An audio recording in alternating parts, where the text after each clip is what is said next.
The sound of shattering glass changed everything. One moment, I was standing in my own home. The next, my brother was staring me down like I was the intruder. My parents sat stiffly on the couch, their eyes avoiding mine, their silence heavier than words. "You need to leave, Ava. Tonight." I let out a short, disbelieving laugh as I bent down to grab a handful of paper towels to clean up the mess. "Excuse me?" My voice was too calm, too steady, like my brain hadn't caught up to the betrayal unfolding in front of me. My mother's hands twisted together in her lap, her lips pressed into a thin, trembling line.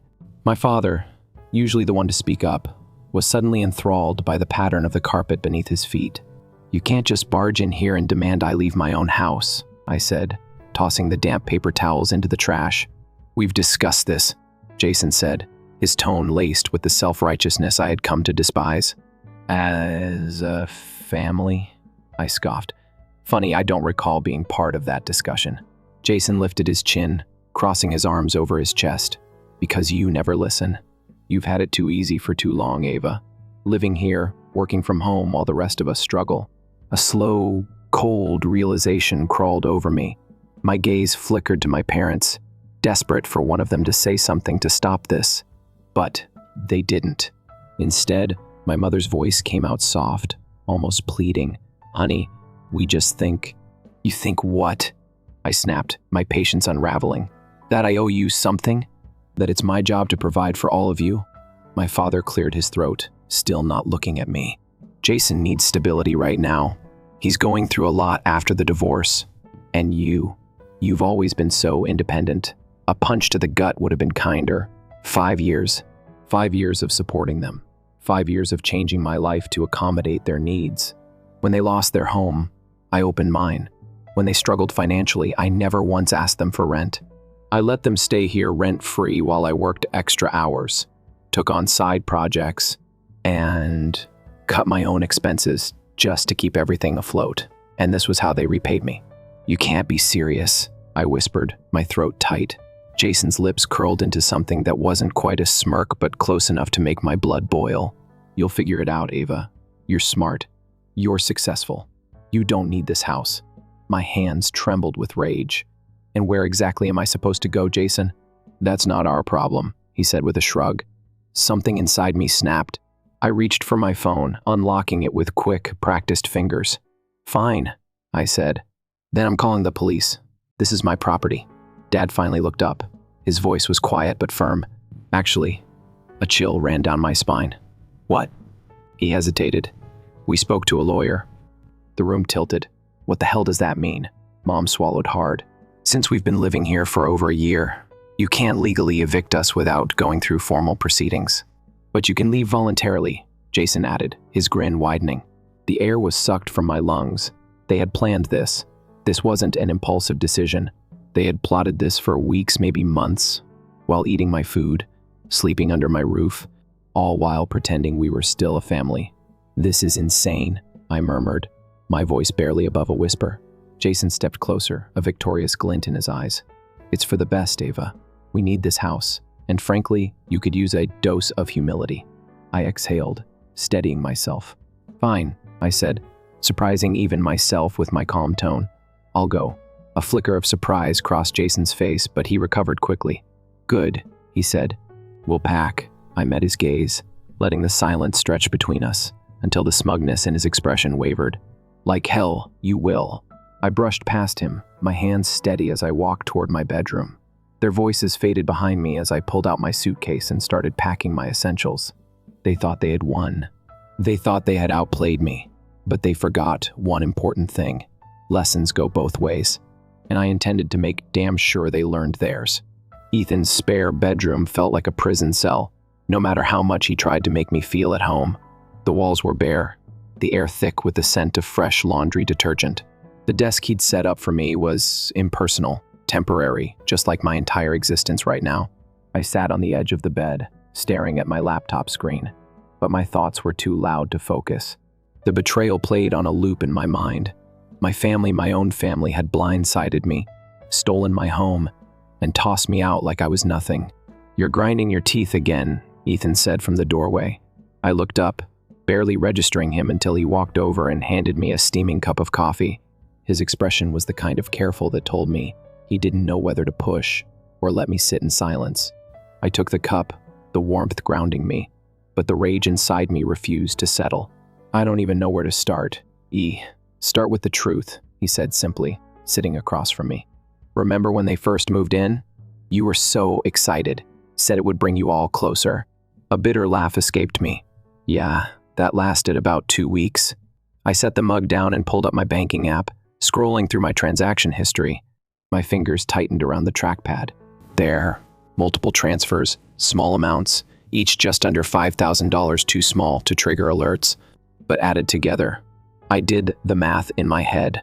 $47,000. My stomach churned.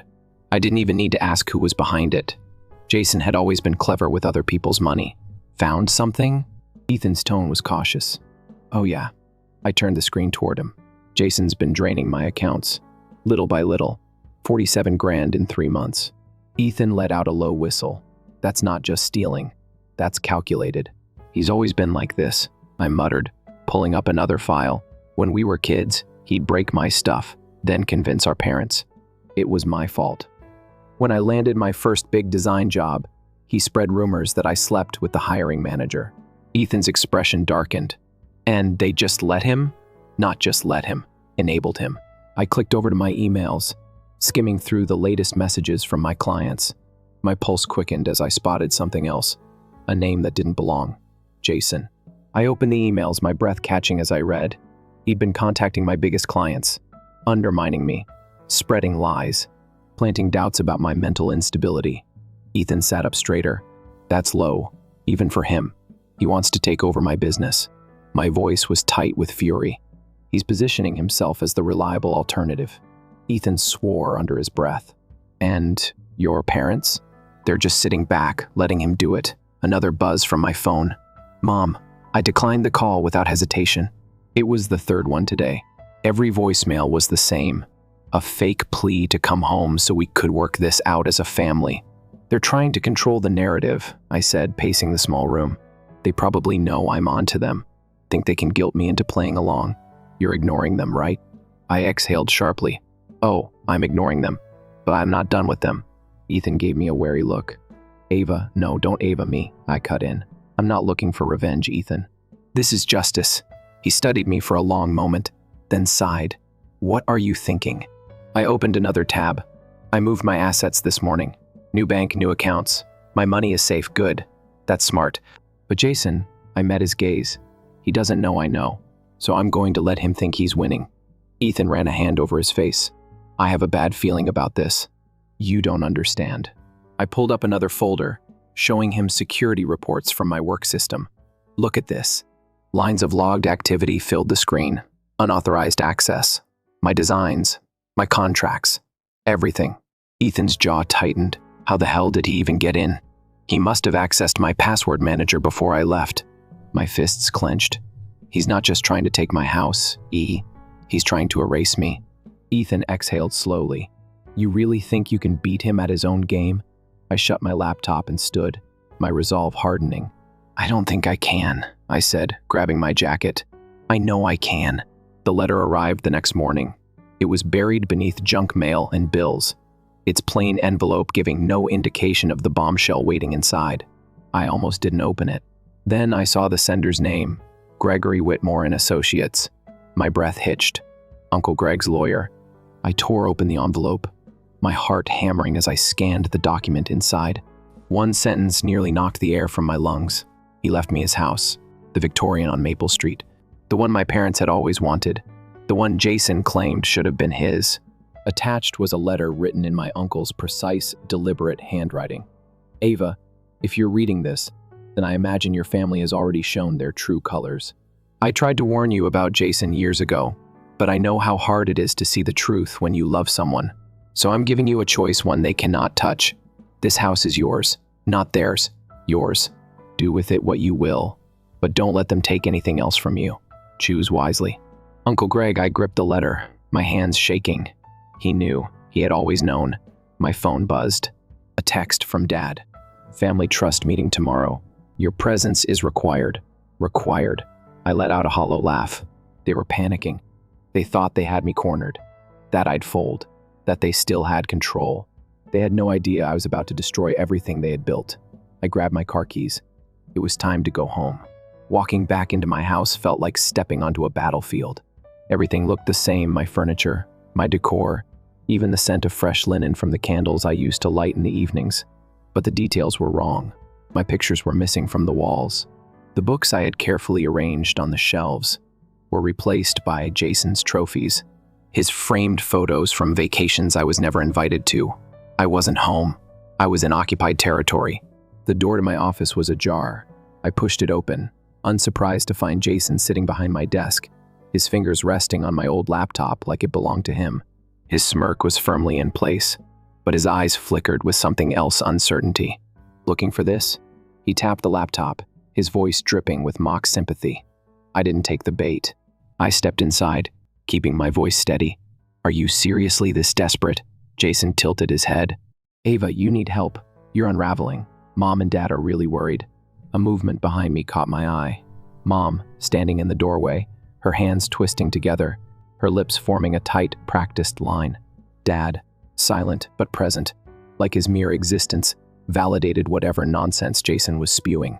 We just think you should take some time to clear your head, Mom said softly. We all want what's best for you. I actually laughed. You're gaslighting me. Jason's smirk widened. Gaslighting? That's a big word for someone who's acting completely irrational. I narrowed my eyes. Try again, Jason. I know exactly what you've been doing. He sighed dramatically. All right, since you're so obsessed with playing detective, let me make this easy for you. He slid a stack of papers across my desk. I didn't need to read the title to know what it was. A petition for emergency conservatorship. My mouth went dry. Jason leaned forward, his expression gleeful. We've already spoken to doctors. 3 different mental health professionals have reviewed your recent behavior, the paranoia, the delusions, the threats, and they agree. You're unstable. Mom took a careful step toward me. This is for your own good, sweetheart. Dad, as always, said nothing. I stared at the papers, my pulse pounding in my ears. They weren't just stealing my house. They were trying to erase me. Jason sat back, satisfied. Sign the papers now, and we can make this easy. You walk away quietly, and we'll make sure you're taken care of. He shrugged. Fight it, and, well, you know how these things go. The air in the room thickened. For the first time, I saw them for what they truly were. Not family, not even people I once loved. Just obstacles. A slow, eerie calm settled over me. I reached into my bag and pulled out a folder of my own. Jason frowned. What's that? I tossed it onto the desk. Bank statements, I said coolly. Client emails. Screenshots of your little attempts to replace me. Oh, and security logs proving you accessed my files without permission. Jason's smirk twitched. Dad cleared his throat. Ava, I cut him off. And let's not forget the $47,000 you siphoned from my accounts. Mom paled. Jason's fingers curled into fists. You're bluffing, he said, but his voice wasn't as sure as before. I smiled. Am I? He reached for the papers, flipping through them. His breath quickened. I leaned in, my voice deadly quiet. Here's how this is going to go. You drop this conservatorship nonsense. You don't fight me from my house, my business, or anything else. You let me walk away. I pulled out my phone. Or I send all of this to the authorities. Every single one of my clients. And the news. Jason's face turned red. Mom sank onto the couch, pressing a hand to her forehead. The choice is yours, I said. But you better decide fast. For the first time, Jason looked afraid. The Victorian loomed before me, its dark windows reflecting the pale moonlight like hollow eyes watching my every move. Uncle Greg's house, the one they all wanted, the one he left to me. They had no choice but to come here. I made sure of that. The deal was simple, meet me here, or everything I have goes public. I stepped inside, the hardwood floors creaking beneath my boots. The study door was open. Inside, my family sat waiting. Jason behind Uncle Greg's desk like he belonged there, Mom and Dad flanking him like loyal soldiers. I closed the door behind me. I assume you read my terms. Jason smirked, but it was weaker this time, strained at the edges. Oh, we got your message loud and clear, Ava. You've certainly escalated things. I learned from the best. I stepped closer. Now let's stop pretending this is about the house. You've been desperate since Uncle Greg's will came out. Jason's smirk faltered. What is it you don't want me to find? He let out a dramatic sigh and reached into the desk drawer. He pulled out a letter, aged and yellowed at the edges. Uncle Greg left this for you, he said, sliding it across the desk. Read it carefully. My pulse thundered in my ears as I grabbed it. The moment my eyes landed on the first sentence, my breath caught. Ava, if you're reading this, then the truth has come to light. The truth about Daniel. I froze. Daniel, my Daniel, the man I had planned to marry. The man I had grieved for years after his tragic accident. I swallowed hard and kept reading. Your family never told you the full story about his death. You deserve to know what really happened that night. My head snapped up. What is this? My voice was barely above a whisper. No one spoke. My fingers gripped the paper so tightly it nearly tore. Daniel died in an accident, I said. He lost control in the rain. That's what happened. Dad exhaled sharply. Mom shut her eyes. Jason just watched me, something like pity flashing across his face. I turned to my father. Say something. He looked down at his hands, then finally spoke. Daniel found out. His voice was hollow. The room tilted. What? He found discrepancies in the business records, Dad continued. He confronted me about it. He said he was going to the authorities. A ringing noise filled my ears. So what happened? My voice cracked. What the hell did you do? Mom flinched. We just wanted to talk to him, sweetheart. Just to make him understand what was at stake. My stomach twisted violently. Talk to him? Dad rubbed his hands over his face, looking more exhausted than I had ever seen him. It was raining that night. We met him near the old bridge, outside of town. He was furious. He said we were criminals. A sick feeling clawed at my throat. And then, my voice was barely audible. Dad's eyes darkened. He turned to leave. He hesitated, slipped on the wet road. Silence crashed over the room. The world tilted around me. Daniel hadn't lost control of his car. He never even made it to his car. The walls of the study seemed to close in around me. The air felt thick, pressing against my chest, making it impossible to breathe. Daniel didn't die in an accident. I looked at my father, his face worn with regret, his hands clasped together, as if holding on to some fragile thread of composure. My mother sat rigid, her eyes glossy with unshed tears, while Jason just watched me. You're lying. My voice came out flat, distant, like it belonged to someone else. Dad shook his head. We never meant for it to happen like that. A sharp, bitter laugh escaped me. Like that? How exactly did you mean for it to happen? No one answered. I swallowed hard, my pulse roaring in my ears. You expect me to believe Daniel just happened to slip near the bridge? That you didn't have anything to do with it? My father flinched, and that was all the answer I needed. The nausea hit fast. I barely made it to the desk, gripping the edge as the room spun. Daniel had been murdered, and the people sitting in front of me, the people who raised me, who I once trusted with everything, had buried the truth like it was nothing. You let me grieve, I whispered.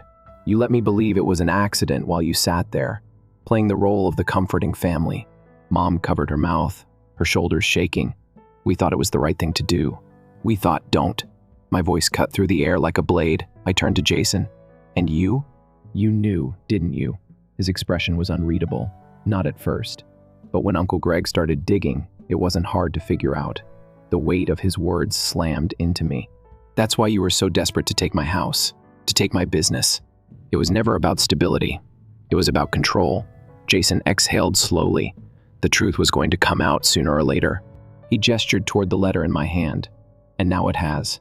A slow, eerie calm settled over me. I had spent so much time fighting to hold on to my home, my dignity, my sanity. But standing here, staring at them, I realized something. I wasn't the one who had lost. They were. Because I wasn't afraid of the truth. They were. I slid Uncle Greg's letter into my bag and turned for the door. Where are you going? Jason asked, and for the first time, I heard something new in his voice. Panic. I paused, looking at him over my shoulder, to finish what Daniel started. I didn't sleep that night. Back at Ethan's apartment, I sat cross-legged on the floor, surrounded by stacks of documents, emails, financial records, all the pieces of a puzzle I never realized I was assembling. Ethan leaned against the counter, arms crossed. I still don't get it. If your dad was embezzling money, why would Daniel confront him alone? Because he trusted them, I murmured, just like I did. Ethan sighed. And Uncle Greg? How deep was he in this? I flipped through the documents, my fingers tightening around a worn manila folder. He found out about the fraud years ago. He told my dad to fix it before things got worse. When he didn't, Greg started making calls. He threatened to expose everything unless they handed over assets to him, which is why they hated him. I nodded. He was the only one holding them accountable. When he died, they thought they were in the clear. Ethan whistled low. And now? Now, I said, opening a new email. They're running out of time. Because while they had spent months trying to destroy me, they had forgotten one important thing. I was still standing. And I had something they never expected. Proof. The morning air was crisp as I stepped onto the courthouse steps, my bag slung over my shoulder, my hands steady despite the storm raging inside me. Jason was already there, leaning against the marble railing like he didn't have a care in the world. When he spotted me, he pushed off with an easy smirk. "You're making a mistake, Ava." I smiled, slow and deliberate. "So are you." His smirk faltered. I walked past him, entering the building without another word. Inside, the tension was thick. My parents were seated at a long mahogany table, their lawyer whispering in hushed tones. They didn't look at me. I sat across from them, pulling out my files. The meeting was short. I didn't need theatrics. I didn't need threats. I had evidence, a detailed timeline of transactions, emails confirming their involvement, even recordings the ones I had taken just days ago, capturing every confession, every lie unraveling in real time. The lawyer's face paled as he skimmed through the documents. My father's hands clenched into fists. My mother looked like she wanted to vanish into thin air. Jason, for once, was silent. "You have no case," the lawyer tried to argue, but his voice lacked conviction. I leaned forward, placing my phone on the table. "Would you like to hear the recordings?" Mom let out a choked sob. Dad pushed back from the table so fast the chair scraped against the floor. "Ava, numb." My voice was firm, unshaken. "Done." The courtroom doors swung open. 2 officers stepped inside. Jason shot to his feet. "You can't actually, I can." I tilted my head. "Because unlike you, I know how to play the game." The officers read the charges. Fraud, embezzlement, obstruction of justice. Jason paled as they snapped the cuffs around his wrists. Mom pleaded, her voice breaking. Dad stayed silent, his gaze fixed on the floor. I didn't look away, not as they were let out, not as Jason turned to me one last time, his expression unreadable, and certainly not as the doors closed behind them, sealing their fate. That night, I stood on the porch of Uncle Greg's house, the wind carrying the scent of autumn leaves and something else, freedom. Ethan leaned beside me, hands in his pockets. "So, what now?" I exhaled, staring at the Victorian's grand entrance, its dark windows no longer feeling so hollow. "I rebuild," I said simply. "Not just the house. Myself." The fight was over. The damage had been done. But I wasn't ruined. I was free. And that was the greatest victory of all. The news broke faster than I expected. By the time the morning sun streamed through Ethan's kitchen window, every major outlet had picked up the story. Headlines blared across my phone screen, each one more damning than the last. Mitchell family fraud scandal, tax evasion, embezzlement, and betrayal. Businesswoman Ava Mitchell exposes family's decade-long financial crimes. Fallen dynasty. The Mitchell family secrets unraveled. I stared at the words, feeling a strange sense of detachment. This was my family, my own flesh and blood laid bare for the world to see. Ethan sat across from me, watching carefully. "You okay?" I exhaled slowly. "I don't know." He nodded toward my phone. "It's done, Ava. You did what you had to do." I scrolled through my inbox, flooded with messages from reporters, former clients, even people I barely remembered from college. Some offered support. Others just wanted a piece of the chaos. But none of them mattered, because today wasn't about words. It was about consequences. A sharp knock at the door made Ethan stand. I didn't move, already knowing who it would be. Through the peephole, a flash of navy blue confirmed it, the police. "It's time," I murmured. By the time I arrived at Uncle Greg's house, sirens already lit up the street. Police officers swarmed the front yard, their presence turning the once pristine Victorian into the site of a public downfall. I stepped out of the car just as they brought my mother and father onto the porch, their hands cuffed behind their backs. Mom's face was streaked with tears, her carefully maintained composure shattered. Dad said nothing at all, just stared at the ground like a man who had known this day was coming for a long time. And then there was Jason. He thrashed in the officer's grip, his once impeccable suit now wrinkled, his manicured nails digging into the cuffs as if he could claw his way out of this. "This is your fault," he screamed, twisting toward me. "You think you're better than us? You think you won?" I stepped forward, letting his fury crash against my silence. Jason's voice cracked as he spat. "Everything I did was for family, Ava. For us." I tilted my head. "Is that what you tell yourself?" His face twisted, his lips curling in frustration. You destroyed us."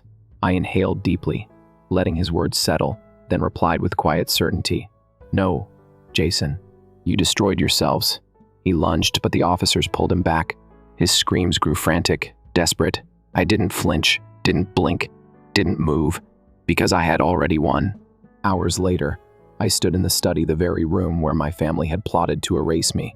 The house felt different now, not haunted, but hollow, like it had been waiting for this moment, waiting to shed its secrets. Ethan leaned against the doorway. "So, that's it?" I turned, my gaze landing on the framed letter from Uncle Greg, still sitting on the desk. He had given me a choice, revenge or justice. I thought about that for a long time. Megan's final screams echoed in my mind, my mother's tear-streaked face, my father's silence. I thought justice would feel different, but it didn't. Ethan studied me. "Does it feel like enough?" I turned to the window, watching the last police car disappear down the street. The Mitchell name was in ruins. Their wealth was seized. Their lies were public. And me? I was finally free. I looked back at Ethan and gave the smallest of smiles. "Yeah," I said, "it does. Because this wasn't about winning. It was about surviving." 6 weeks later, I stood in the doorway of Uncle Greg's Victorian house, the keys cool in my palm. It still didn't feel real. The grand wooden staircase stretched before me, the high ceilings towering overhead. Sunlight streamed through the stained glass windows, casting colorful patterns across the hardwood floor. This house, this legacy was mine now, not because I had won, but because I had survived. I stepped inside, inhaling the scent of aged wood and dust. The echoes of my past whispered from the corners the nights spent here as a child, the family dinners before everything had soured. And then there was Daniel. I found the first photo in the study. It was buried in the bottom of Uncle Greg's desk drawer, hidden beneath stacks of old documents. My breath caught as I dusted it off. It was us, Daniel and me, arms wrapped around each other at our engagement party. His smile was as bright as I remembered. Beneath it, another photo. Uncle Greg and Daniel, deep in conversation at a family barbecue. I traced their faces, my throat tightening. Uncle Greg hadn't just known the truth. He had been helping Daniel investigate. That's why he left me this house. Not as an escape, as a foundation. A folded letter sat beneath the photographs, my name scrawled across it in Uncle Greg's handwriting. My hands trembled as I opened it. "Ava, if you're reading this, then the truth has come to light. And it hurt, didn't it? The thing about truth is that it demands something of us. You have a choice now, what to do with the pain. I know you, kid. I know you'll want revenge, and you have every right to it. But let me tell you something I've learned after years of watching our family. The truth will hurt, but lies destroy. Some families are built from blood, others from ashes. You get to decide which one you want to build, Uncle Greg." I pressed the letter to my chest, feeling its weight settle in my heart. The Mitchell family was gone. Jason was behind bars. My parents' reputation was shattered. The house I had fought for was mine, but I didn't feel like I had won. Winning meant there was something left to salvage.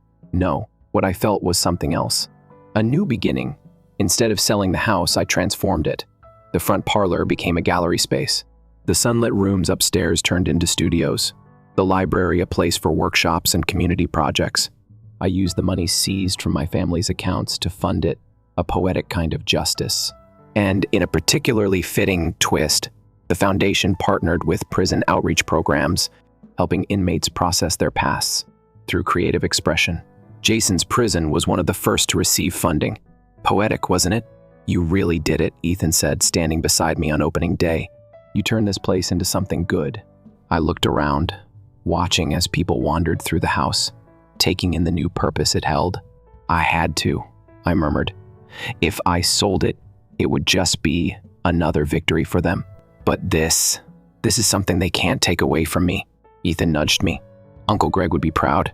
I smiled, blinking away the sting behind my eyes. I hope so. Daniel, too, he added softly. I inhaled deeply, looking around at the people who had come here not for money, not for power, but to heal. For the first time in years, I didn't feel like I had lost my family. I was building one. The house was no longer a battleground. The weight it once carried, the secrets, the betrayals, the ghosts of what had faded into something else, something lighter. I stood in the center of the grand foyer, taking in the sunlight spilling through the stained glass windows, casting a kaleidoscope of colors across the floor. The house had always been beautiful, but for the first time, it felt alive. Laughter echoed from the back rooms. People moved freely through the space, admiring artwork, chatting over coffee, flipping through books in the library. It was theirs now, as much as it was mine. The Jonathan Whitmore Foundation for Creative Healing was officially open, and somehow, against all odds, I was still standing. Hey, you're zoning out again. I turned to see Ethan leaning against the doorframe, arms crossed, a smirk playing at the corner of his lips. I was just thinking. He raised an eyebrow. That's dangerous. I rolled my eyes but smiled. Ethan stepped forward, his gaze softening as he looked around. It's kind of amazing, you know. Everything you've built, everything you took back. I exhaled, glancing at the polished wooden floors beneath my feet. I didn't take it back. I remade it. And that was the difference. I had spent so long fighting first to hold on, then to survive, then to win. But in the end, the real victory wasn't about revenge or proving a point. It was about choosing what came next. And I had chosen this. A place for healing, a place for people like me, people who had lost, who had been betrayed, who had been cast aside, people who needed a chance to start over. I think Uncle Greg would have loved it, Ethan said, following my gaze. My throat tightened, but I nodded. Yeah, I think so too. And Daniel, he would have understood better than anyone. The house wasn't just a foundation for others. It was my own sanctuary now. Most nights, after the last of the visitors had left, I'd sit in the same study where my family had once tried to take everything from me, and let the silence settle around me. But it was a peaceful silence now, the kind that felt like a blank slate, not an ending. I picked up a brush, dipping it into deep blue paint before pressing it against the canvas in front of me. The first stroke was bold, cutting through the white space like a new beginning. I never used to paint for myself. My work had always been for clients, deadlines, perfection. But now I painted because I wanted to, because I could. Some families were built from blood, others from ashes. And mine was built from something new, a second chance, a fresh start.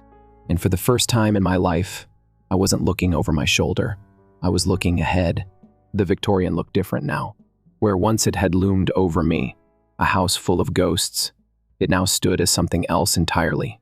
A beacon, a safe haven. The foundation had grown faster than I ever imagined. We had expanded. More workshops, more therapy programs, more spaces for people to create, to heal. What started as a desperate attempt to reclaim what was stolen had become something bigger than me, a legacy that wasn't built on secrets but on truth. As I walked through the halls, I stopped to admire a painting that hadn't been there before. It was mine.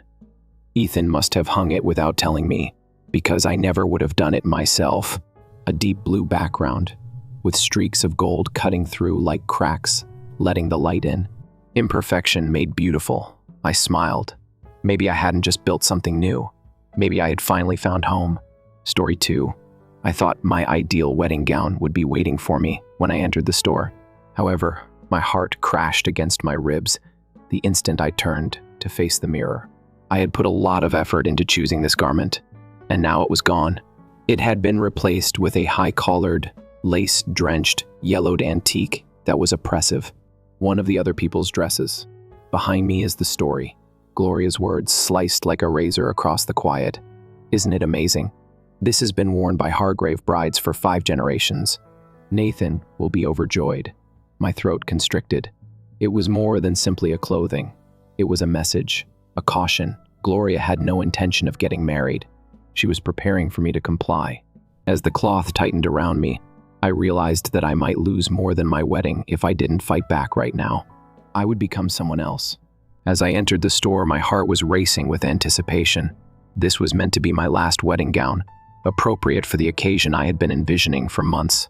However, the scene in front of me chilled me as I turned to face the mirror. I was imprisoned in a stuffy, yellowed abomination of lace and high collars, rather than the sophisticated, contemporary dress I had so meticulously selected. Like a relic from a snapshot taken a century ago, the outfit felt constricting and heavy. Gloria loomed towering behind me. A contented smile curved her lips. "Isn't it amazing?"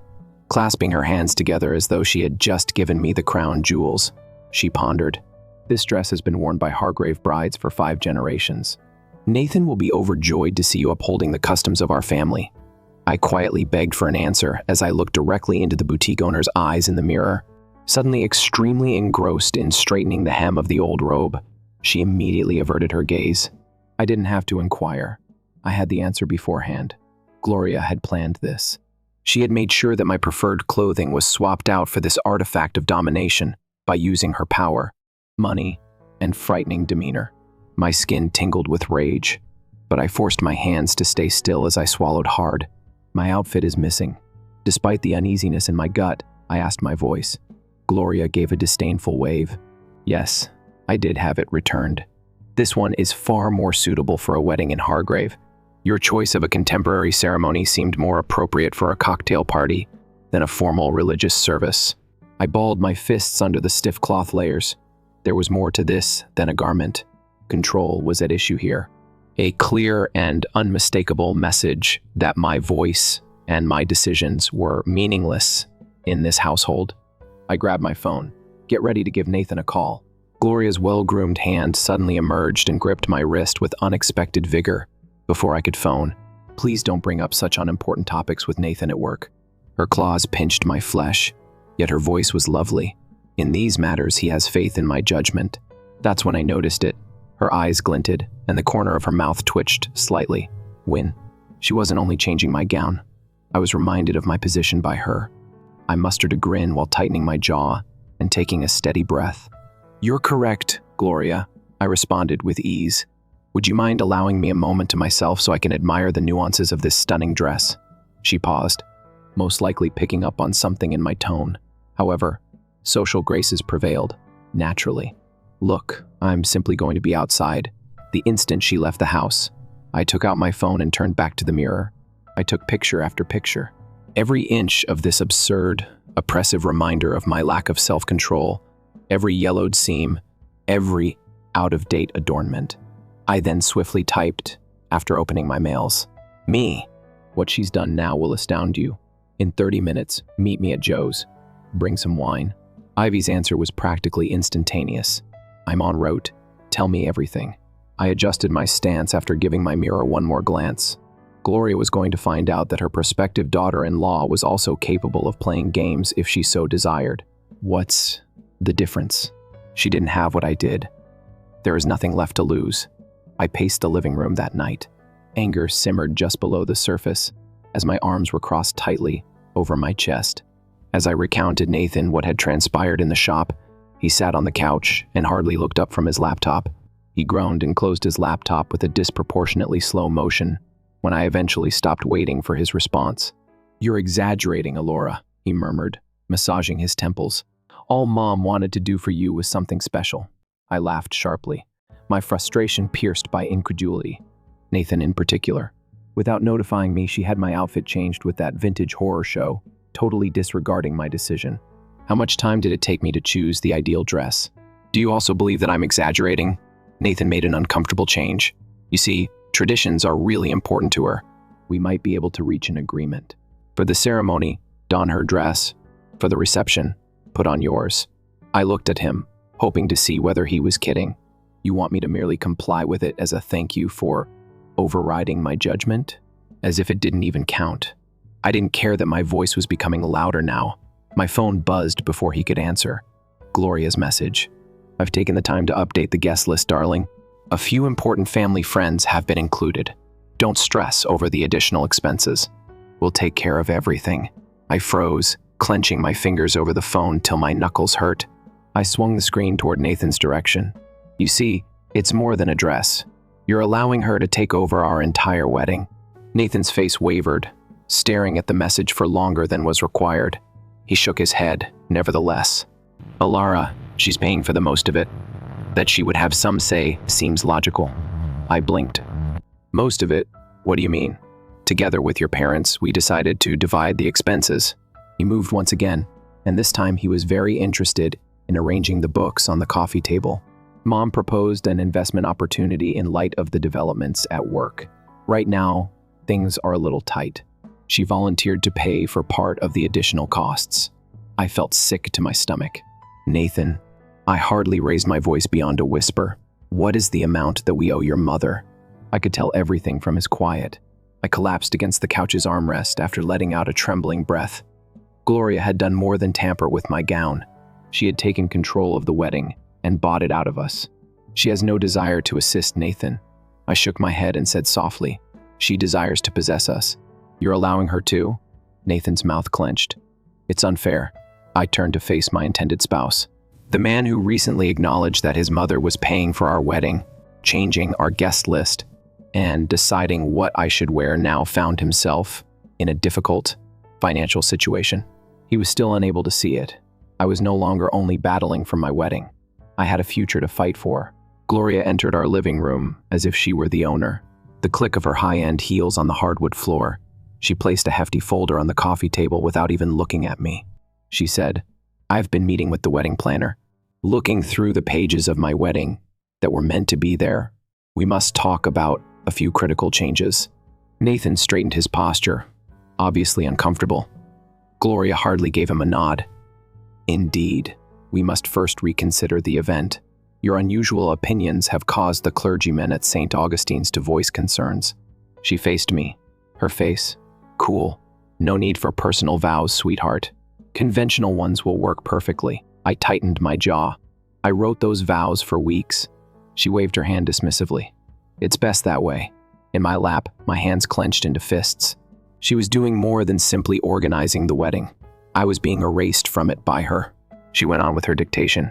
My eyes strayed to the table in the foyer where she had strewn her handbag. A familiar-looking leather notebook peeked out of her therapy notebook when the flap hung open just enough for me to see it. It was always with her. She had previously written down schedules, notes, and possibly other things. An instinct began to ignite within me. As Gloria babbled about flower arrangements, I had to see what was inside. With a little gasp, I shifted and knocked over a nearby candle. Nathan leaped to his feet. Are you all right? Yes. Just awkward, I muttered, sliding the notebook out of her bag and hiding it beneath a stack of magazines on the table. She took advantage of the distraction. After several excruciating minutes, Gloria eventually collected her belongings. I hope we're all on the same page, she said with ease. I didn't respond as soon as she left. I grabbed the notebook and my keys, muttering something to Nathan about needing fresh air. 15 minutes later, I was parked 2 blocks from her therapist's office, hands shaking as I flipped through the pages. The first few entries were about Nathan. Nathan will never survive on his own. He needs my guidance, just like his father did. I swallowed hard and kept reading. Then came Jocelyn. Jocelyn's art career was getting out of hand. If she succeeds, she won't need me anymore. Called the gallery last week, a few well-placed questions about her reliability. Should keep everything in check. My stomach twisted. Then I saw my name. This chick is flooding Nathan's brain with frightening notions. Independence. Boundaries. I must erase her influence before it's too late. The air in my automobile suddenly felt too heavy. My phone buzzed. Nathan, Mom is anxious about her lost notepad. Have you seen it? I gazed at the message, my heartbeat thumping. Gloria wasn't only intrusive. She wasn't only domineering. She was deliberately undermining the lives of those she professed to love. She was aware that I had evidence now. The notepad remained open on my lap while I sat in my car, clutching my phone. A ball rose in my throat as I scanned over the incriminating entries, my hands shaking. Someone had to trust me, someone to witness what I seen. I gave Jocelyn a call. On the second ring, she answered. What's going on, Lara? After hesitating, I inhaled. I have a terrible thing to tell you, Jocelyn. She let out a sigh. This has nothing to do with the wedding. I observe myself while closing my eyes. It has to do with your mom. Her treatment notepad is with me. Quiet. A quick inhalation followed. What? She documented everything. Jocelyn. How? She has been controlling Nathan's career, sabotaging your art display, and manipulating him." Jocelyn sneered, although her voice sounded a little unsteady. "That is absurd. Hours before your exhibition opened, she gave you a call, gave them information that caused them to reconsider putting money into your job. That's why nobody arrived." Another lengthy stillness. Then she broke off.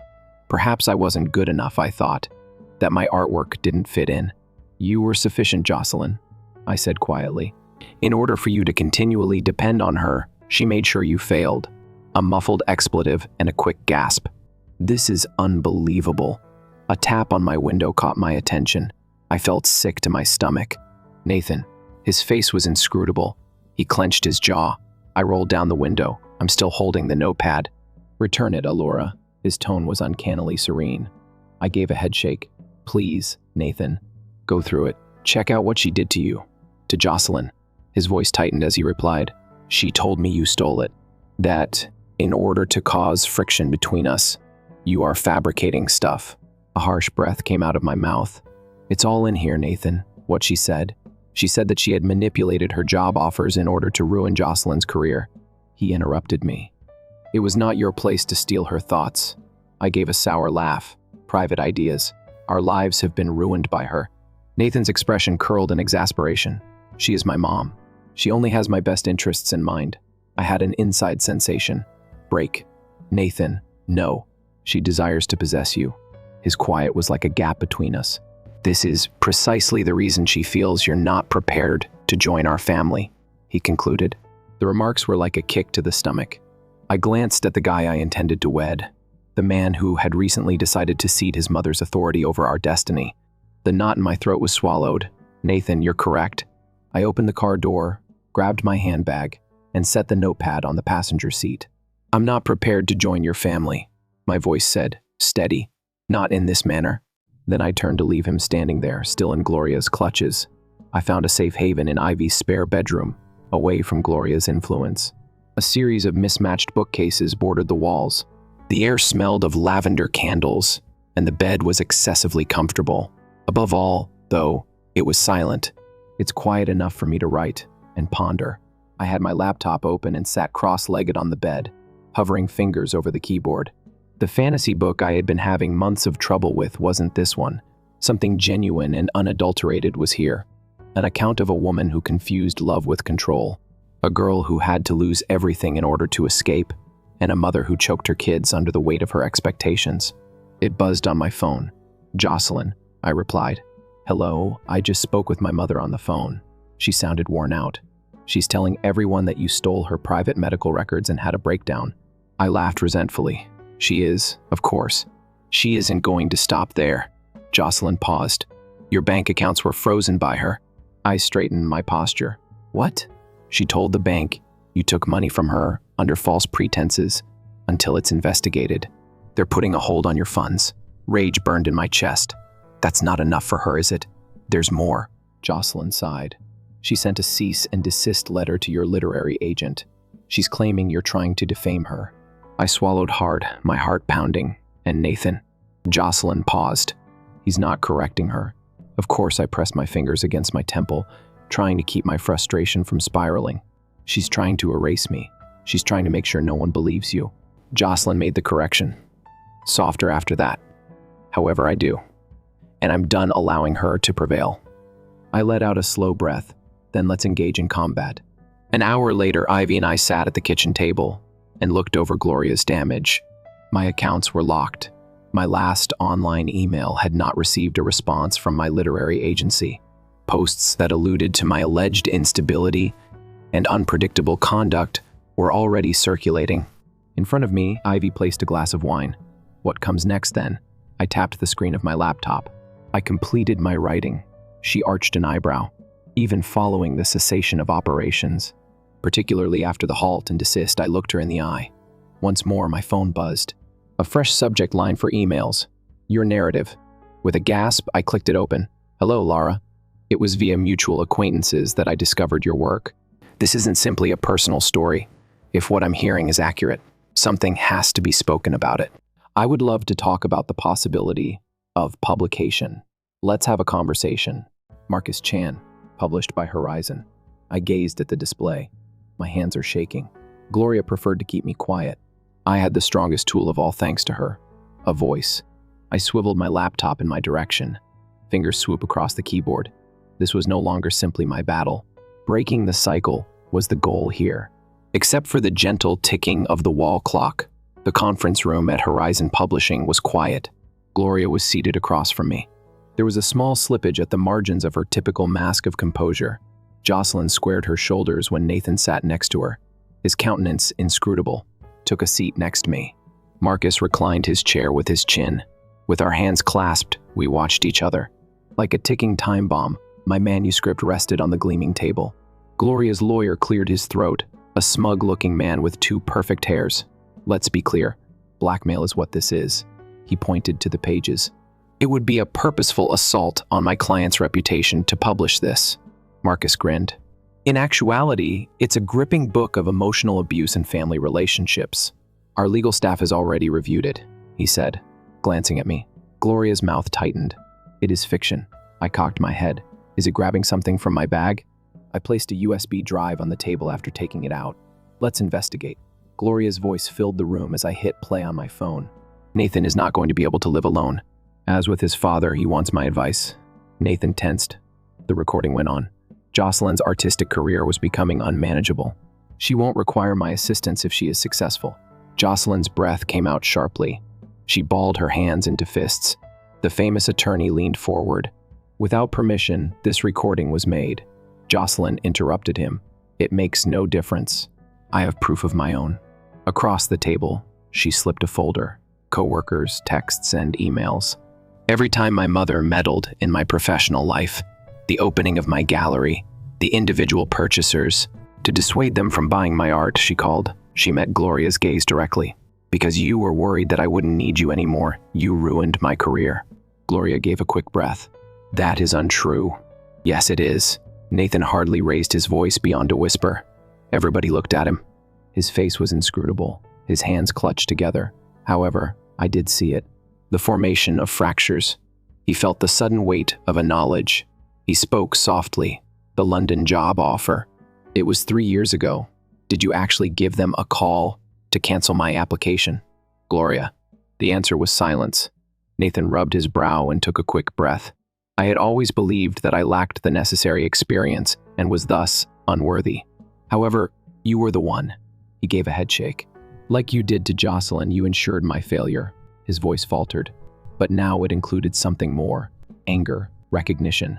Gloria's face was frantic as she turned to face him. Nathan, I was keeping you safe. You were acting carelessly. I am aware that his voice was now forceful. You weren't keeping me safe. I was under your authority. I bent over. This is what will take place.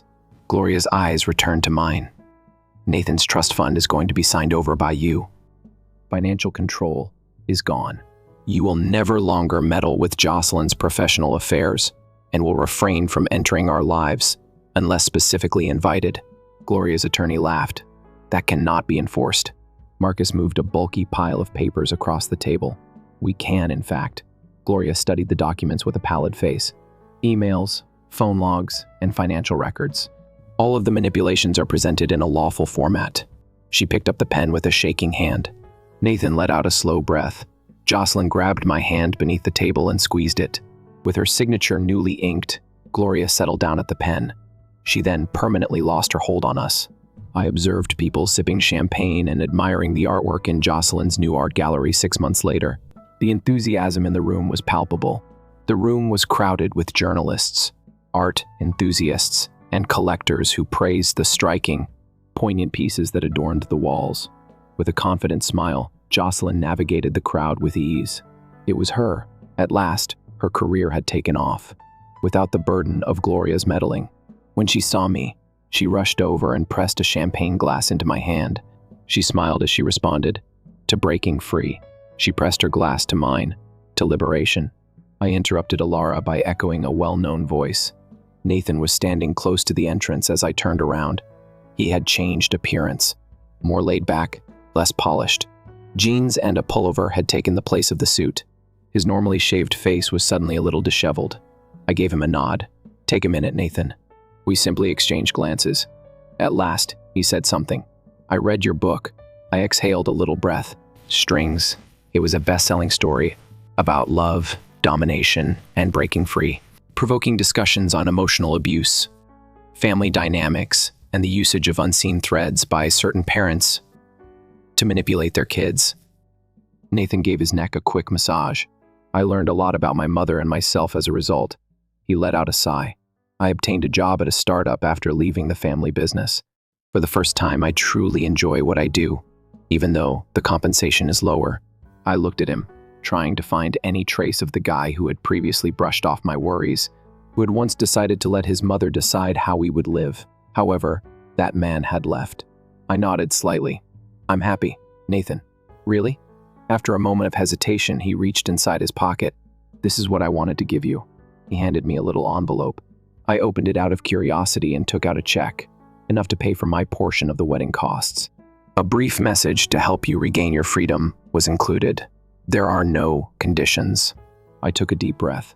It wasn't an effort to regain my favor. It was an expression of regret. A fresh email buzzed on my phone before I could respond. Marcus Chan. My heart skipped a beat when I read the subject line. A proposal for an international book tour. London. New York. Paris. With a smile pulling at my lips, I slowly exhaled. It was this, my upcoming chapter. Over my shoulder, Jocelyn looked. Significant news. Her eyes widened when I turned my phone to face her. This is enormous, Alora. I shook my head incredulously and chuckled. Indeed, it is. Then another text message appeared. Gloria. Something melted inside of me as I read the message, despite my initial stiffness. For the first time, I began going to actual therapy. Rather of commanding, I'm listening. I'm hoping you'll pardon me eventually. But whatever the case, I'm proud of your accomplishments. You were correct. There should be no conditions attached to love. I put my phone away, returning to the celebration. I doubted that I would ever be able to forgive her. However, I realized for the first time that I could proceed without her apologies. I was already victorious.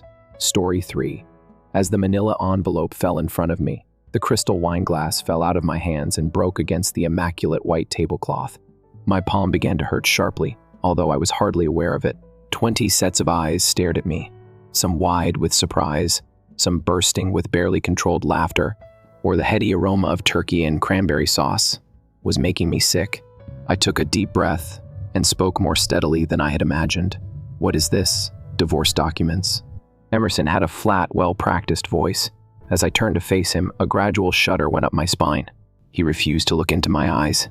He said, fixing his cufflinks as if he weren't upsetting me in front of my family, I thought it would be better to do this here. For whom is it better? As my sister-in-law Cora, the question escaped my lips, swirled the wine in her glass and laughed softly. Since the day I joined the family, she had been anticipating this day. You're bringing me Thanksgiving dinner and divorce papers. Each phrase was filled with astonishment as I pushed the words out. My mother-in-law, Eleanor, leaned forward, her steely blue eyes glinting with glee in the flickering lights. This is how we imagined it would be simpler. Family members can offer emotional assistance. It seemed as though Cora needed a snort. Perhaps now she'll understand that art isn't a job. Your previous gallery display ended without a single sale, didn't it? She pretended to be sympathetic as she cocked her head. It must have been embarrassing. The room echoed with laughter. My cousins, who I believed to be on my side, even giggled to themselves. With my injured hand shaking, I held onto the edge of the table. The way the blood trickled across the tablecloth resembled something from one of my paintings, almost lyrical. I had endured 5 years of being treated like an outsider, 5 years of holding my tongue, and 5 years of putting up with their derision. And suddenly, as if I were nothing, they dared to make fun of me in this way. As my fingertips brushed the folded document that had been in my purse for months, a drunken pledge that Emerson had long since forgotten, but I had not. I forced myself to breathe. I got up slowly. Eleanor's clean tablecloth was stained by my bloody hand. It's true, Eleanor, I said steadily and softly, breaking the startled quiet. This family isn't for me. I took the deed out of my handbag and reached inside. Therefore, you will be the ones departing. A dish and a fork clattered together. For the first time, Eleanor's meticulously manicured face faltered. What are you discussing? She made a demand. I held out the signed deed with a smile. This is the state. I own it. Last year, Emerson autographed it for me. I made sure the paperwork was filed, but he was too inebriated to recall. Emerson's face was colorless. That isn't feasible. Yes, but it is. Looking around the table, I watched as the reality dawned on me. Therefore, the first believe you should start thinking about where you're going to move while you're all sitting here enjoying my embarrassment. Because you are now intruding on my property. The room went silent in shock. Then there was an uproar. Eleanor's chair scuffed the smooth wood floor as she leaped to her feet. You are a bit cautious and ungrateful. I slid right in. On my first night as the new owner, I would really hate to have to contact security. For the first time, Cora was speechless and gaped at me. When Emerson did speak, his voice was tense with rage. We must discuss this, Olive. I turned to face my closest buddy and took up my coat. The one person here who had ever really stood by me. Do you think you could take me to the ER? I think I cut myself. Then I left the house while the Blakes sat in startled stillness. My home, without turning around. Ally has a firm hold on the steering wheel. As we drove out of the estate, her knuckles became white. As I saw the Blake estate fade away in the rearview mirror, I placed a handkerchief to my wounded palm. I was impressed by the warmth of the house's bright windows. Like the family within, it gives the impression of being welcoming. Are you all right? Ally looked at me and inquired. Her face were marked with concern. With feelings in my chest that I wasn't yet ready to process, I exhaled. Not yet, I said. However, I will be. I smoothed the folded deed on my lap after taking it out of my handbag. I felt a thrill of sour satisfaction when I saw Emerson's clumsy signature. I held it out for my ally to see and said, I wasn't bluffing back there. Her gaze shifted to the page and then expanded. Hold on, this is genuine. Just as authentic as Eleanor's Botox. I laughed a little dryly. Last year, he autographed it for me. Intoxicated. The next morning, I filed the paperwork. I almost veered off course. Holy Olive, the estate is yours? I gave a nod. The realization finally set in. Yes, and I'm not sure how to handle it. The city lights flickered by, and there was silence between us. Then, gradually, a bold and indisputable idea began to take shape. I had always been made fun of by the Blakes. Dismissed me. What if, however, I transformed their cherished estate into something they never would have imagined? They would have to witness it. From a distance, thrive. Slowly, a smile appeared on my face. I saw Al. Oh no. That look is familiar to me. Are you organizing something? Maybe, I said, my mind already spinning. But first, let's get my hands stitched up at the hospital. The doctor confirmed I'd need stitches. 7 to be exact. As he worked, I pulled out my phone and called Riley. Please tell me you're calling because you finally want to use that deed, she said by way of greeting. I grinned, despite the sting in my palm. That's exactly why I'm calling. By the time I left the hospital, Riley had already set up a meeting for the next morning. Back at Ally's apartment, I curled up on her couch, scrolling through my phone. The messages from the Blakes came in rapid succession, furious texts from Emerson, venomous ones from Eleanor, and an almost laughable attempt at guilt-tripping from Cora. I ignored them all. Ally handed me a glass of wine and a plastic cup, settling onto the armrest beside me. So what's the plan? I took a sip before answering. They always mocked me for being a failed artist, but they never bothered to look past the surface. I turned my phone screen toward her, pulling up a website. My website. Ally's jaw dropped. Olive, what is this? My art restoration business, I said, pride swelling in my chest. I built it quietly on my own, and it's doing better than they could ever imagine. Ally whistled. They're going to lose their minds when they find out, I smirked. Good, because I'm just getting started.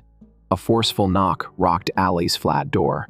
I didn't need to look through the people to know who it was. Olive opened the door. Emerson's voice was tight, urgent. We need to discuss. Ally glanced at me from the kitchen. Her eyebrows lifted. Want me to handle him? I shook my head, setting down my coffee. No, I've got this. I opened the door to see Emerson standing there, looking significantly less put together than normal. His shirt was wrinkled, his tie untied, and the dark bags under his eyes made him appear like he hadn't slept. I leaned against the doorframe, arms crossed. What do you want, Emerson? His jaw stiffened. You know why I'm here. If it's regarding the state, you should talk to my lawyer. His nostrils flared. This is absurd, Olive. You can't really be carrying this out. I cocked my head. Doing what? That's right. Enforcing a contract you voluntarily signed. He ran a hand through his hair and laughed bitterly. You can't simply remove my family's house. I gave a shrug. It's funny since they had no trouble stealing my dignity last night. Olive, hurry up. That house isn't even something you want. I lowered my voice and took a step closer. Do you really believe I haven't heard all of your family's hurtful remarks about me? While they were busy making fun of me, they mocked my work, disparaged my job, and treated me like an outsider. I was working on a project. Emerson laughed. What? Your small pastime of painting. I pushed it into his hands, took out my phone, and accessed my website. As he perused my restoration company's customer list, testimonials, and sold-out reservations, his face went white. I constructed this myself. Without you, I said. Not with them. After his arrival, this was the first time. Emerson appeared unsure. Please, Olive. His tone grew softer. Cora was supposed to live in this house. He paused, then let out a breath. She is expecting a child. He glanced at me as though this realization was meant to move me, and I blinked. Tradition, he insisted. The children of every generation grow up in the home. It is now intended for her child. I raised an eyebrow. Do you mean my home? Emerson opened his mouth, but remained silent. I shook my head and released a breath. I worked really hard to be good enough for your family for 5 years. Ultimately, they threw me away like if I were a disposable item. Do you think I'll give a damn about tradition? His face grew stern. You're doing something wrong. No, Emerson. I fixed my eyes on him. When I married you 5 years ago, I made a mistake. I stepped back and started to shut the door. Speak with your attorney if you object to me holding the estate. He reached out and grabbed the door. Olive, this isn't over. I grinned. Yes, it is, Emerson. The first then slammed the door in his face. The scent of old books, varnish, and the subdued buzz of potential filled Francisco's workspace. The big windows let in sunlight, which illuminated canvases in varying states of restoration with a golden hue. He offered me a knowing smile as he glanced up from his most recent effort, a centuries-old image with significant fractures in the paint. So he put down his brush and said, At last, you commanded them to burn in hell. I laughed, gasping for air, still feeling the effects of the previous day's adrenaline. That kind of thing. He pointed to the stool on the other side. Tell me everything. I took the deed out and put it between us. Francisco is the only estate I own. I don't want to sit on it out of spite. I own it. I run my fingertips down the paper's edges. I'd like to make it into something significant. A gallery, a studio for restoration, a location that gives art a second chance at life. Francisco reclined. Think about me. And what are you going to put in this gallery? I blinked. Items that have been well restored. Displays. No. He gave a head shake. Your thinking is too limited. He pointed to the surrounding artwork. Restoring something's original appearance is only one aspect of restoration. It's about exposing the past and letting people see its flaws and beauties. His eyes were bright with anticipation as he leaned forward.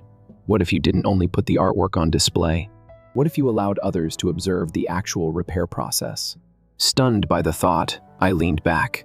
Imagine it, he added. The gallery's damaged artwork is shown in one wing. It has been ignored, neglected, and allowed to deteriorate. The studio is another wing. Visitors observe as your crew meticulously revives these antiques. The restored masterpieces of full journey from ruin to renewal are displayed in the last gallery.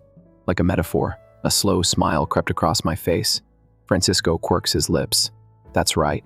I looked at the faded canvases and shattered frames in his studio, hoping for fresh life. I wanted to make something like this. Resurrection, not just retribution. I nodded, experiencing an odd feeling of assurance. Calm down in my chest. I will do it. Francisco smiled. I recognize that Olive now. For the next hour, we discussed logistics, drew up the estate's floor plans, and drew out ideas. The main gallery would be the grand hall, overflowing with daylight. The restoration studio, with visitor viewing areas, would be located in the east wing. For artists like myself, the west wing is a place. The ability of those who were fired to produce and display their work was undervalued. My mind was racing with thoughts by the time I departed. Before I left, Francisco gave me a shoulder clap. You're going to ruin your ex-in-law's lives and transform the art world. That's a masterpiece, in my opinion. I smiled. Let's create some art after that. The estate's great hallways reverberated with the sound of hammers and drills. The old wallpaper on the walls was removed to make room for a fresh design. Workers repainted the towering ceilings and warm, welcoming colors in the main gallery area, which was surrounded by scaffolding. The air was heavy with the smell of sawdust and fresh paint. A whiff of change. In the middle of it all was me. With the blueprint in hand, contractors verified the gallery's installation dates, illuminating this space. It was finally taking shape after being a stifling monument to the Blake's wealth. The yelling followed. "Permit me to pass. Eleanor, this is my home." I proceeded to the front entry via the wrought iron gate, exhaling gently as I braced myself. Her pricey shoes clicked hard against the sidewalk when I noticed her wearing a well-cut coat. At the gate she stood, her piercing blue eyes narrowed as she saw me, waves of rage flowing from her. She glared at Olive. "Instruct your little security guard to unlock this gate right now." I fold my arms. "Not in my opinion." She narrowed her lips. "This is the estate of my family." I tilted my head and rested on the fence. It's funny. My name was still on the documents when I looked at them this morning. With a sneer, she moved closer. "A legacy is being destroyed by you. The creation of centuries. You. I'm making something." My voice was shut off. "Even anything that is going to be important." I pointed to the work that was going on behind me. "Do you see the walls rising? They serve purposes beyond ornamentation. People will travel from all around the nation to view the artwork that will be on display." Eleanor's nose wrinkled up. "Do you believe that this circus will be more than just a passing mention?" I took my phone out of my pocket, opened my email, and grinned. The several art critics and collectors who have RSVP'd for the grand event, however, appear to disagree. She undoubtedly knew the names as I read them down the list. I watched with fascination as she realized how long she had been missing. She had governed this household as if she were a queen, deciding who was deserving and who wasn't. Furthermore, she was no longer only being deprived of her kingdom. It was a complete rewriting of her domain. "Eleanor, you are powerless in this situation." Before adding, I gave the words time to sink in. "Savor your fresh outside vista." For the first time, her perfectly maintained countenance cracked as her palms clenched into fists. "You'll be sorry you did this." Grinning, I took a step back toward the door. "No, Eleanor. My only regret is that I didn't buy this house earlier." I turned and left her standing outside the gates, an unwanted visitor to what had once been her home. The sound of building filled my ears once more as I walked back inside, but this time it didn't feel hectic. It seemed like a step forward. It was an electrifying night. As guests passed through the recently renovated home, soft jazz music drifted over the cacophony of voices. While admiring the pieces on immaculate white walls, the chandeliers, once emblems of old money pretense, now glowed in a completely other way. The repair of art and a woman's silent resistance against being shattered. Critics whispered their approbation as I stood close to the door. Photographers documented every minute Francisco came up and handed me a champagne glass, while collectors inspected items for purchase. "You deserve your victory lap," he remarked, clinking his glass to mine. Feeling the weight of it all, I let out a breath. The humiliation of that last Thanksgiving, the years of being fired, and the doubts that were formerly directed at me have all been replaced with something substantial: contentment. The major event of the evening was announced with a gentle chime. In the middle of the main gallery, where a sizable covered canvas was waiting, the visitors assembled. Francisco moved forward. With pride in his voice, he declared, "Ladies and gentlemen, it gives me great pleasure to present the exhibition's focal point, a very personal sculpture created by the artist and visionary who founded this gallery, Olive." As I took the platform, the audience erupted in cheers. My heart examined this triptych. I started by looking at the veiled work behind me, which told a tale of rebuilding and loss, of realizing that our flaws need not define who we are. I grabbed the cloth and yanked it away. The room reverberated with gasps. A smashed wine glass was shown in the left panel, with the rich crimson of the spilled wine leaking across the canvas, capturing a moment of devastation in time. The central panel was in disarray, dark colors and jagged lines whirling together, the mix-up of betrayal and grief. The correct panel, however, transformation, was the right panel. The fragments had come back together, but not in the same way. They created something new instead. A rebirth, a kaleidoscope of color, light, and power. The stillness that ensued was not awkward. It was in amazement. Then the awe was cut short by a familiar, harsh voice. "You dare?" Unsurprised, I turned to see Eleanor and Emerson squeezing through the throng. They had a mixture of desperation and indignation on their faces. Eleanor marched at me, her shoes clicking frantically on the floor. "Do you believe that you are superior to us because of this absurd spectacle?" Just behind her, Emerson appeared much less calm. "This home, this heritage." His voice was low but sour as he replied, "It isn't yours to rewrite." I looked him in the eye. "Here's where you're mistaken. The preservation of a dead item is hardly a real legacy. The goal is to turn it into something significant."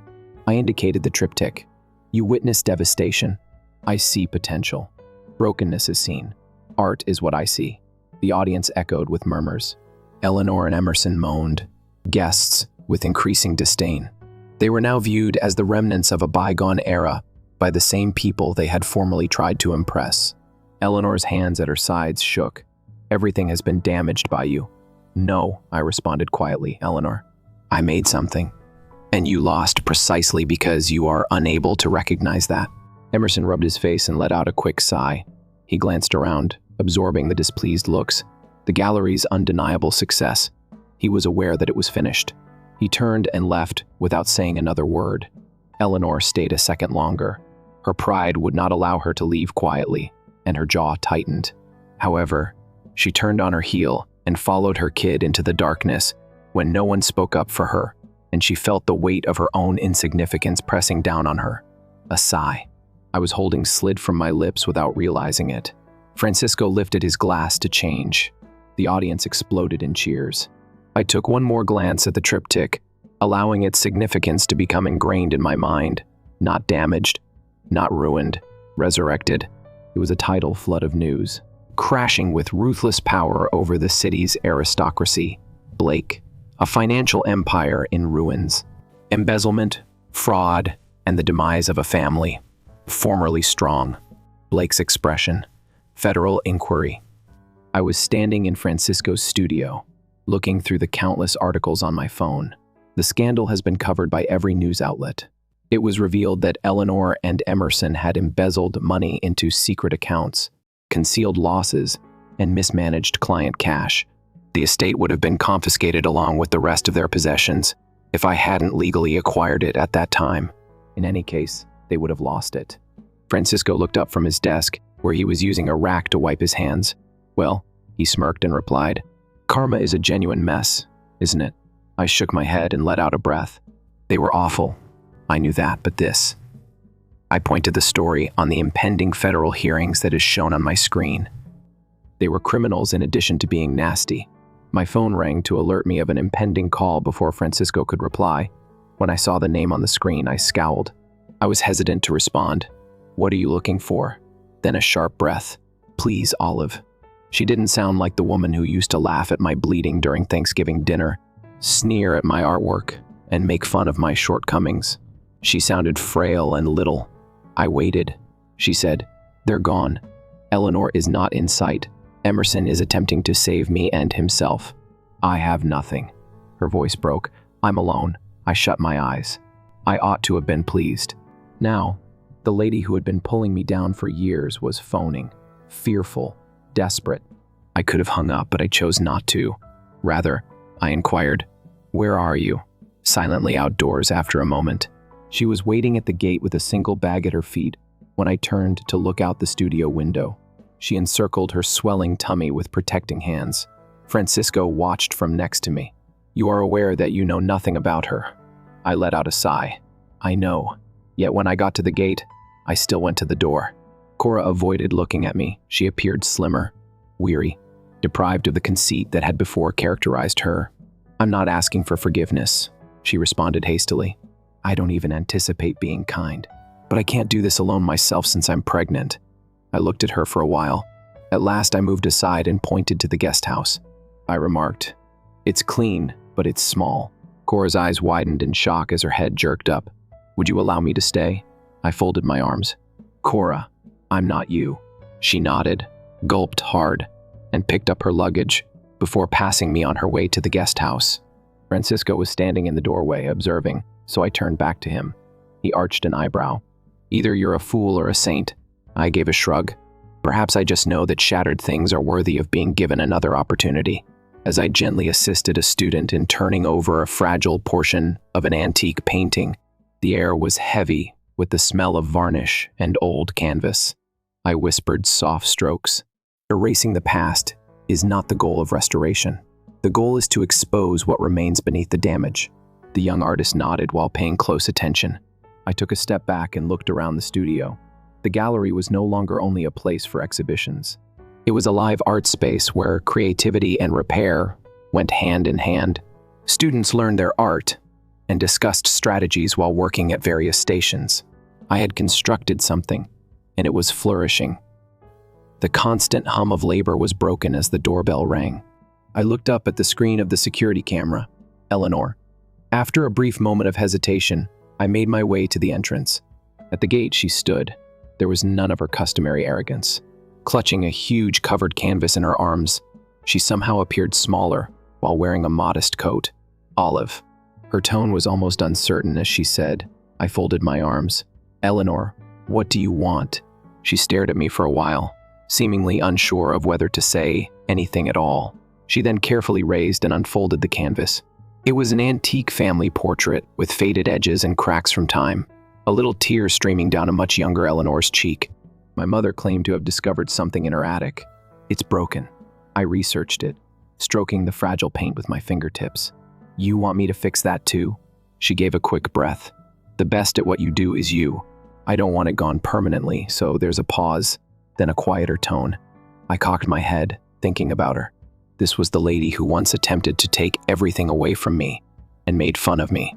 She was now pleading with me to help her retrieve something that she had misplaced. I traced the damage by running my fingertips across a deep break in the paint. "This won't look the same again." I was honest with her. "The fissures will remain, regardless of how meticulously I fix things." Eleanor looked down at her reflection in the frame's glass and nodded. "Perhaps that's the idea." I noticed something in her eyes for the first time that I had never noticed before. "I'm sorry." With a groan, I removed the artwork from her grasp. "Return in a few weeks. Let me see what I can accomplish." She blinked, evidently taken aback. She didn't push, but I hadn't closed the door in her face. She turned to go, only nodding. "Go back inside." Francisco's eyebrows went up. "Really, are you going to do it?" I gazed down at the painting I was holding, at the ages and places that had molded it. Retribution was not the point of restoration, so I stated, simply, placing it on my workbench. Erasing the past was not the goal. It has to do with change. And I knew what it meant to be fully healed better than anybody else.